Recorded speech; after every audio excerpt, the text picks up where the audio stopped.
Rahul Gandhi, leader of opposition in the Lok Sabha, strongly condemned RSS Chief Mohan Bhagwat's recent claim that India gained true independence only after the Ram Mandir was built, not in 1947.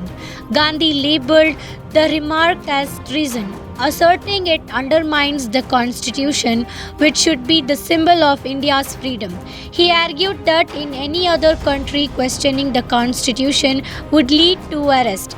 Gandhi also criticized Bhagwat for diminishing the significance of the constitution, calling it an insult to every Indian citizen and urging an end to such divisive rhetoric. The chief of the RSS said that India never achieved independence in 1947. He said that true independence in India was achieved when the Ram Mandir was built. He says that the constitution was not the symbol of our freedom. Mohan Bhagwat has the audacity to inform the nation every 2 or 3 days what he thinks about the independent movement, what he thinks about the constitution.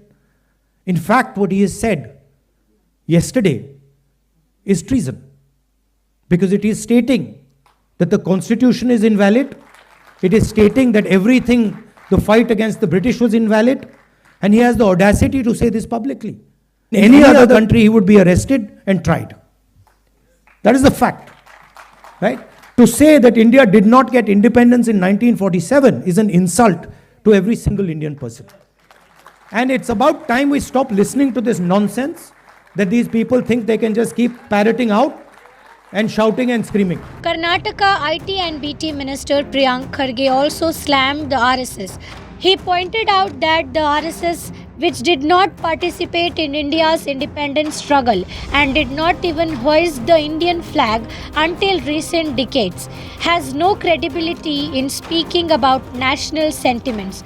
Kharge accused the RSS of being a political tool for the BJP, with the party failing to acknowledge its puppet-like relationship with the RSS. An organization that does not participate in the independence struggle of the country is talking about Independence Day. An organization that does not believe in the constitution and wanted Manusmriti as its constitution is talking about the freedom struggle. An organization that did not even hoist the Indian flag till recently, till a couple of decades back, are talking about national sentiments. Who are these RSS people? What is their contribution to nation building? They are nothing but a political tool. Although they claim they are a social organization, they are a political tool for the BJP. BJP does not have the guts to admit that they are puppets of RSS.